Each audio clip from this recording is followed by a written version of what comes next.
Dear Dad, October is nearly upon us, and I'm scared. You're late to meet us, and as such, we've been forced to flee the coast without you.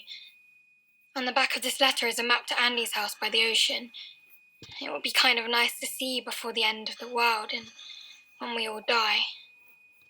Welcome to the Ramsgate International Film and Television Festival. It's super nice to meet you, Patrick, producer, right, and Liam, writer and director. It's your debut feature, am I right? Yeah, absolutely. The reviews so far, they're really great. Myself, I watched the movie and I think it's really, really nice. So, do you want to talk a bit what was your inspiration and what the film is about? Sure, yeah, I'll go over to you, Vice Director. We kind of wrote it kind of backwards. We went out to that, went to that house, and we knew we could get that quite cheap. And then we were like, okay, cool, let's write something there. And there was loads of mates. Well, we knew actor friends, perhaps producer, so we were like, let's do something together that would be really fun. And then so we just sort of booked that place, and then Pat and I were been chatting about concept of the end of the world, and then we kind of had a few months to basically just screw out an idea and come up with a script, and that was kind of what came out. It's amazing. So yeah, we kind of did it backwards, really. We went from the location. From location and a group of really close friends who all worked in film, and from that we were like, right, let's try and sort of memorialise this time in our lives and this friendship group by writing a film and go and have some fun and shoot a feature there. So yeah, it kind of went a weird backwards way. Is it true that you shoot in 10 days and with just 10K as budget? Yeah, well, we did. There was a couple of other days in London as practice days, as we sort of.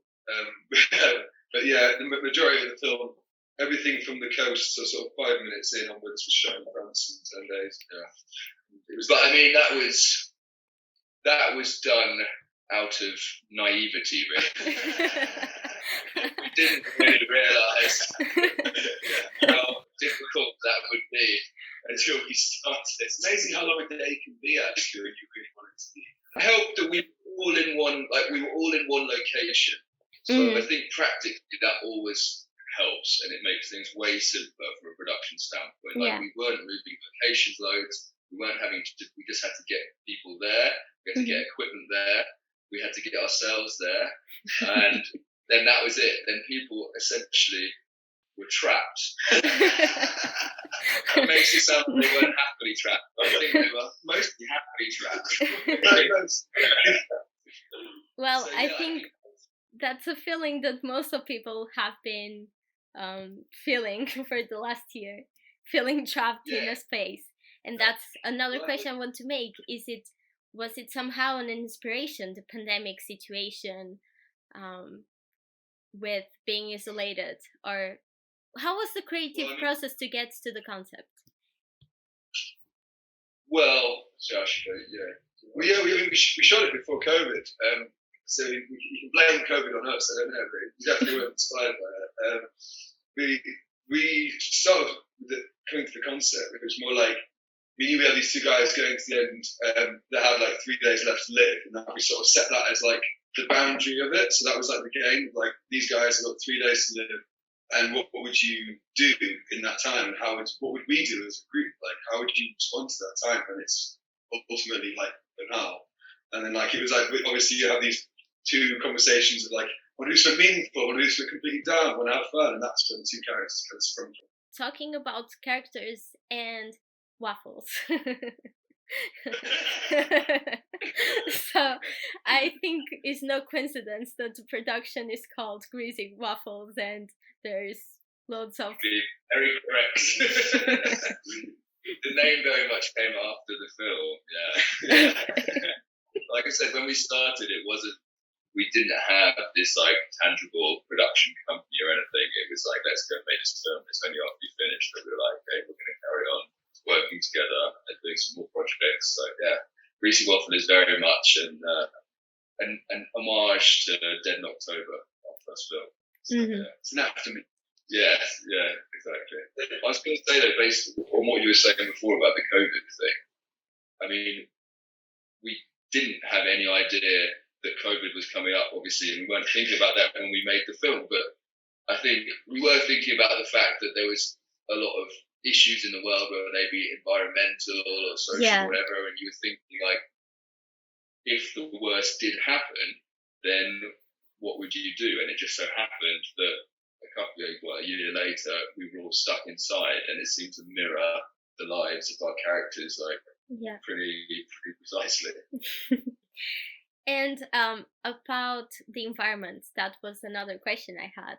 The ladybugs reference, it's very poetic, but as well, I just couldn't stop to think climate change and how maybe the world, or potentially the world, it's going to end.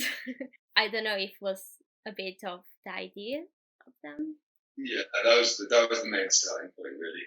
That was the underlying thing that was like, we didn't really want to like ram it home because we're not like climate scientists, or we're not like, it was more like coming from a place of like our anxieties about climate change as opposed to like an informed opinion. It's like, so we just sort of like, that's why it's very important not too specific. I wanted to say what exactly happened and what was ending the world. It was more like creating that feeling. And even the end of it is it's still an open question to your head of what's going on. So it's very interesting. It's such a beautiful soundtrack as well, and cinematography. With that's Benny from the film, his brother and his music writer Tom Leach, they very kindly did the music for us, and we were very blessed with that because it's really nice, isn't it? There's some nice songs, isn't it? Yeah, it's not often that you can make a film that small and get an original soundtrack, and it mixed perfectly, done so professionally. So we were super fortunate, and they are very, very talented, both of them.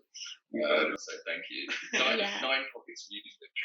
The acting as well was amazing. So I'm curious about other things as well. Patrick, you were an actor. Well, maybe you still are, and now you step up in production. Was just for this film, or something you're willing to continue in future projects? I mean, I was acting. I'm not really acting anymore. No, I very much stepped over to the production side. I decided that. I mean, I don't really know. It was just the struggles of being an actor and trying to make your own work and trying to keep busy. And then I ended up really enjoying working on the other side of the camera and all the planning process and having a bit more structure and a bit more say over the work that you were doing. Once I'd had that experience, I kind of decided to, at least in a temporary, not acting on the head for a while. I mean, who knows? You can't say anything about it, can you? But I don't know. I'm concentrating on production. Yeah. What about you, Liam? You are a writer, or what were you doing before this project? Writing, I've always been into writing, to be honest. I used to work in like online magazines and stuff. A lot of that's virtually about climate change and stuff. So it's like into that kind of stuff. And then fiction and stuff, and then this was the first thing, obviously, directing. But I always loved writing, so it seemed like a natural thing to do. Mm-hmm. What learnings and challenge you faced on these in the process of making this? Would you say like? I mean, everything. Like I said, we came from a real place of blind and happy naivety about it, and I really think it was, for us, it was sort of like film school, really. Like, we just jumped in, and every hurdle was like, oh, there's this problem that you have to overcome, this problem, and we just kind of went at them systematically. But I think the main thing is when you're shooting in that shorter period and you've got a crew and actors and whatever, it's just keeping everyone's spirits up, really. It's just, they are really long days, and people are put in sort of stressful environments and stuff. And yeah, that's my main thing is keeping everyone happy and well fed and well watered and all that kind of stuff. Which sounds simple actually when you're doing it. It's it's more complicated than it seems. Yeah. Hire a good DOP. Hire a good DOP. Yeah, we were really lucky with our DOP. He was a legend. he was really talented boy. Yeah. Ollie Nice. Very good. The mate of ours. We didn't know him before the shooting, so it was nice to. We knew most of the people, but he was the new member of the family, and we saved our asses a lot of times. We were very lucky because we were so kind of close to most of the people that we were working with, and everyone wanted to be there, and it was all like it was sort of a celebration of that friendship group and that time. And so now it's kind of nice to look back, and it's it sort of reminds us of that our friends basically, which is great. It is. The location that has such a big impact because the story was made based on that. Where is that? Yeah. So beautiful. Is it south of England, or is it a secret? It's in France. Yeah, it's in France. It's in northern France actually, in Brittany, near a town called Dinant. And it's like a really beautiful bit of coastline, and we got very lucky because Tom Forbes, who is done in the film, his family have the house, so we got a very good deal in going over to use it. So it might not have been possible to make a film without that connection. So the character of Tom Forbes seems very well. It is a responsibility, and how that affects a life. To be a dad. So what inspired we actually predicted that one as well, because he actually just had his first child. So we predicted COVID and Tom Forbes' first child. I think we just did that. We wanted something that had. We wanted there to be some stakes in the film, because obviously we had wanted it to be fun and light, but at the same time there needed to be something that they really, really wanted, and something that meant the world to them, or at least to all of them. And that idea of there being something like an emblem of hope as well, I guess, of still needing to fight. Yeah, and I think it's that idea as well, is if you had your last few days and you really go to the heart of the issue about who you want to spend those days with, then whatever mistakes you've made in your life, you want to spend those days with the people that really are the most important. And like for him, he made loads of mistakes being a father and his daughter, but that ultimately was what he wanted for the last couple of days. So I think it just gave it a bit more weight in what could be. Yeah, because at the end it was the end of the world, so we needed something that had some weight. It couldn't all be light levity. Yeah, that's good. Yeah, it couldn't all be greasy waffles. It is. I think I personally really enjoy the fact that it is something dramatic situation, but you still have these moments that it shows almost like the duality humans can have of exploring the multiple feelings you can have towards a situation. Yeah, that's a much better answer. Thank you. What would you do if you had 3 days? What would you do at the end of it? Me? Yeah. Well, I was not expecting need to answer questions today. Yeah, my question. Okay. I think I probably would fly to a very warm and nice island and just jump in the sea and I don't know, do some crazy adventure. Probably. Yeah. I'm definitely Benny.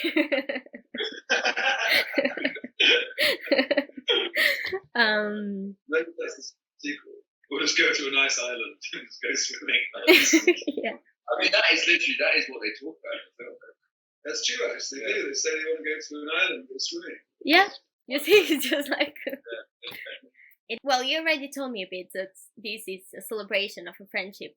But let's say if you can jump on time and look back, 5 years time, and see this movie, what do you think would be the feelings that this would bring to you? I mean, happy nostalgia, probably some feelings of hopefully pride that we sort of jumped in and made it without knowing what we were doing, and something half decent came out of it, fingers crossed. I think I'll probably be slightly annoyed at ourselves for the same reason. Or things that we could have planned and maybe think that could be improved. I think whatever project you do, like as soon as you do it, you look back and go, oh, that could have been better and that could have been better, and that's just the way it is. Yeah, it's a learning process.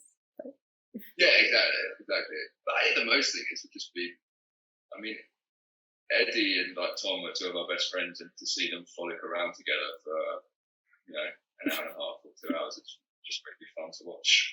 So yeah, hopefully it'll be fun to watch.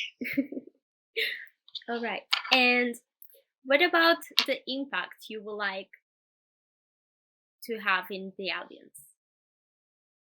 I guess from my perspective, it's nice, and I've done the cover at the same ground before, but it's nice for people to like just take a moment and think about what is the most important thing to them in the world, what are the most important things to them, and who would they spend those moments with. I mean, hopefully that's what a lot of people think when they come out and go like, oh, who are the people that I'd like to spend those last few days with? Like I think that's a nice thing for people to do when they leave. Yeah, it's you there. Would you guys spend the last days together, or? We seem to spend every day together. I expect so, whether we like it or not. All right, guys. I don't know if you have something you would like to say. Maybe what about future projects? Well, there's bits and pieces in the pipeline, but nothing. We've written a TV series that we're trying to get funding for at the moment, which Fingers is crossed. in the process. So fingers crossed. And yeah, that's the main thing at the moment, isn't it? Yeah, we're shooting a little web series soon, like an online comedy drama thing that will be kicking out in a few months. So you can send that to you. Yeah, that'll be personal. He's not a good salesman, there is no work. Thank you very much. Nice to meet you. Thank you. See you Bye. later. Bye.